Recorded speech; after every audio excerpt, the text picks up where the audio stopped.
with this? I guess that if you're saying that you're an Englishman, then I must be. I'm a brown Englishman. Right. First of all, just with the... we were looking tonight at Matthew chapter 12 and the sign of Jonah. And you quite rightly pointed out that there were some things in Jonah which are similar to Jesus and some things which are different. For instance, Jesus is crucified while Jonah is thrown in the sea. That's different. There's a very big difference in that Jonah is disobedient and runs away while Jesus is obedient. So that's a fairly big difference. And the other one is Jonah goes to the Gentiles, the foreign countries, while Jesus does his ministry within Israel. So there are a few differences. And you quite rightly pointed out that the significance with the Jonah event is on time, on the 3 days. I read the Bible all the time. I've actually spent part of my holidays, I read the Quran, and so I take the scriptures very seriously. But I know that in order to get the full picture of something, you have to read all of it. You have to read the whole book. So I just want to read a bit more of Matthew, where Jesus speaks again about the 3 days. This is from a translation of the Bible called the NIV. It's Matthew chapter 16, verse 21, and it says, "From that time on, Jesus began to explain to his disciples that he must go to Jerusalem and suffer many things at the hand of the elders, chief priests, and teachers of the law, and that he must be killed and on the 3rd day be raised to life." And so I think when you read all of it, it is saying that the 3 days I'm going to die. I've got some other references up here as well as to that, but they're all fairly similar where they talk about Jesus dying. I just want to know what you say that, because there are many verses in the Bible, I don't know how much time I want to take up here, but where Jesus says, I did die. My son, you have to agree with me that what Jesus was talking about, the sign of Jonah, that sign was a miracle. Sign means a miracle. It's not a road sign. Stop, yield, go. It's not a road signs. There were no road signs in Jerusalem 2,000 years ago. So he's not talking about road signs. He's talking about a miracle. The Jews want a miracle from him, not a road sign. So Jesus said, my miracle is that of Jonah. And then what the miraculous thing about Jonah is that we expect him to die 3 times over and he didn't die. You see, if I had a gun and I lose my temper and put 6 shots through you, to your heart, and it's shattered and you die, is that a miracle? Is that? But those 6 shots tearing your heart to pieces and you laugh. It's a miracle? Yes, that's a miracle. That's a miracle. 6 bullets I put through your heart and you still laugh. That's a miracle. I'll be terrified of you. Do you know that? If that happened, I'll be terrified of you. So, Jesus is talking that, look, the miracle mine is that of Jonah. What happened to him is going to happen to me. What happened to Jonah? We expect him to die. We expect him to die at every step. If he died, it's not a miracle. Jesus, if what they tell us about him, he also supposed to die. He is expected to die. If he died, it's not a miracle. If he died, what they did to him, and if he died, it's not a miracle. If he didn't die, it's a miracle. So I'm asking, he said, I will be like Jonah. Jonah is alive, you agreed, and Jesus is dead. And that is in your language of the Englishman, it is unlike. In Zulu, I'm asking the Zulus, Goguba Jengo Jonah. He said, just like Jonah. So I'm asking the Zulu, is this Jengo Jonah or Ngai Jengo Jonah? Is this like Jonah or unlike Jonah? And they say it's unlike Jonah. I'm asking the Afrikaner, one Suas Jonah. Like Jonah, Suas Jonah. I'm asking the Afrikaner, is this Suas Jonah or Ni Suas Jonah? In Arabic, it says, يا معلم نريد أن نرى منك آية فأجاب وقال لهم جيل شرير وفاسق. Very strong.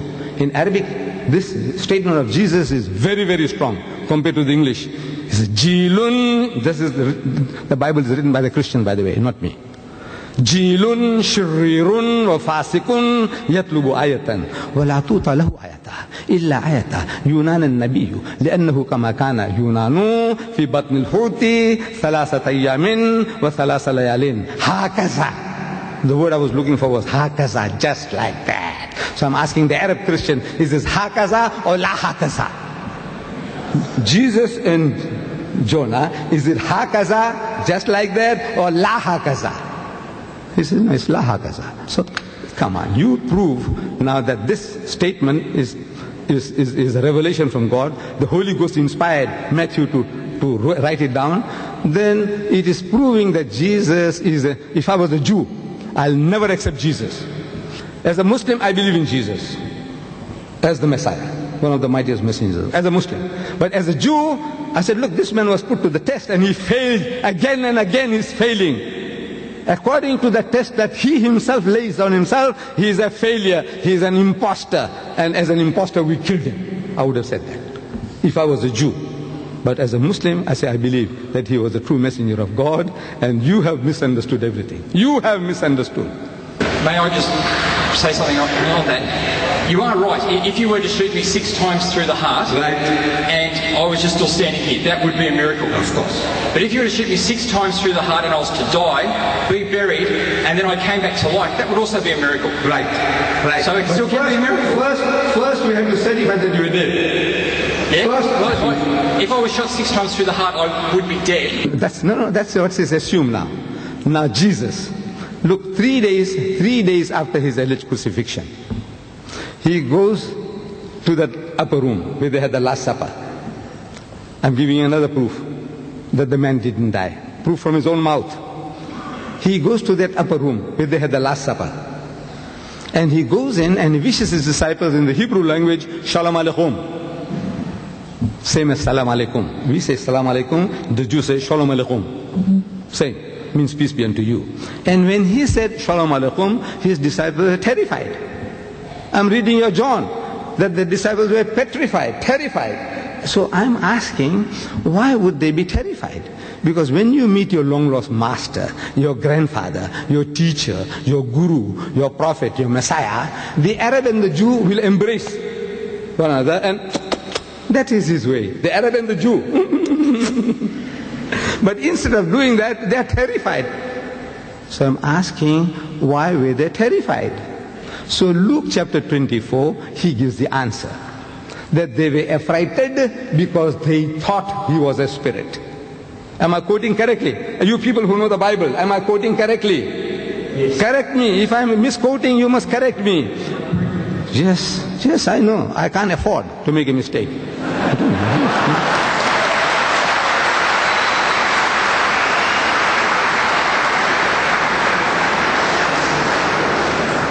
So I said, why would they think? And they thought he was a spirit. So I'm asking, did he look like a spirit? Did he look like a spirit? And everybody says no. Then I said, why should they think the man is a spirit when he didn't look like one? The Christian is puzzled. Why would they say that they thought he was a spirit when he didn't look like a spirit? So I said, look, I'll help you. You see, the disciples of Jesus, they had heard from hearsay people talking that the master was hanged on the cross. They had heard from hearsay people talking that he had given up the ghost, meaning his spirit had come out, he had died. They had heard from hearsay people talking that now he's dead and buried for 3 days. All that knowledge was from hearsay, people talking.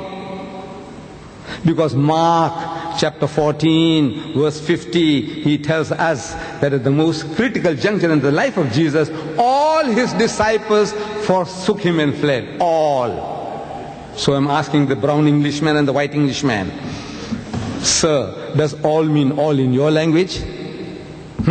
Does it mean all in your language? Of course, all means all. All means all. So they were not there. They were not eyewitnesses or your witnesses to the happening. They all had forsaken him. That's what the Mark tells, unless he's lying. You tell me he was lying. His Holy Ghost had deceived him too. He said, all his disciples forsook him and fled. So they were not eyewitnesses or your witnesses to the happenings.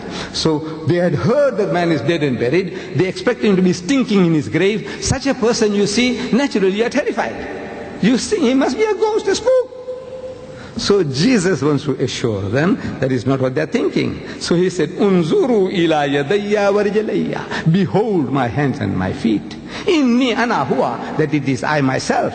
Husuni wanzuru, say, handle me and see. فَإِنَّ الرُّوحَ لَيْسَ لَهُ لَحْمٌ وَإِزَامٌ. For the spirit has no flesh and bones, as you see me have. So again I'm talking, my dear brother, you Arab Christian and you English Christians. I said, if I said, look, because I got flesh and bones, I'm not a spirit, I'm not a ghost, I'm not a spook, is that what it means in your language? If I got flesh and bones, in that case, I'm not a spirit, I'm not a ghost, I'm not a spook. Is that what it means in your language? Of course it does. If you got flesh and bones, you're not a spirit, you're not a ghost, you're not a spook. Anybody. If you got this, then you're not that. In other words, he's telling you that the body that you're seeing is not a translated body, it is not a metamorphosed body, it is not a resurrected body. Because the resurrected bodies get spiritualized. You want to know who says so? I said, you're Paul. You say, who says so? I say, you're Jesus. You want reference? I give them to you. Come, bring your bishops and your archbishops to come and have a dialogue with me. In Sydney, I come again, by God, at my own expense, I will come. Get me a bishop or an archbishop and we have a symposium, not a debate, a symposium. Present your case and let me present our case and let the people go and make the choice. So, he said, handle me and see. Tenggoklah tanganku dan kakiku, inilah aku sendiri, jamaahlah aku dan lihatlah, karena hantu tiada berdaging dan tulang, seperti yang kamu lihat ada padaku.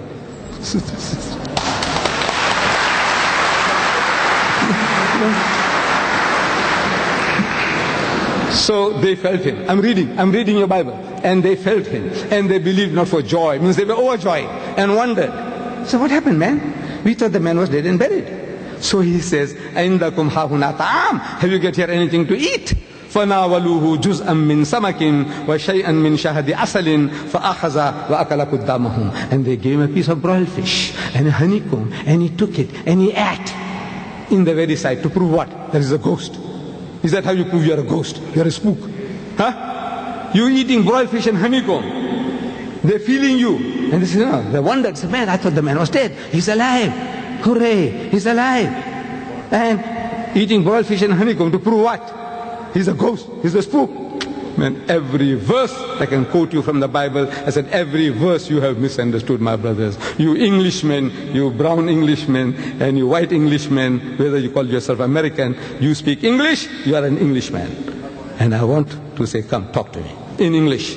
Talk to me in English. And I show you that each and every verse you have misunderstood. Every verse you have misunderstood, my son. Okay, my son? Thank you, my son. Yes, my son.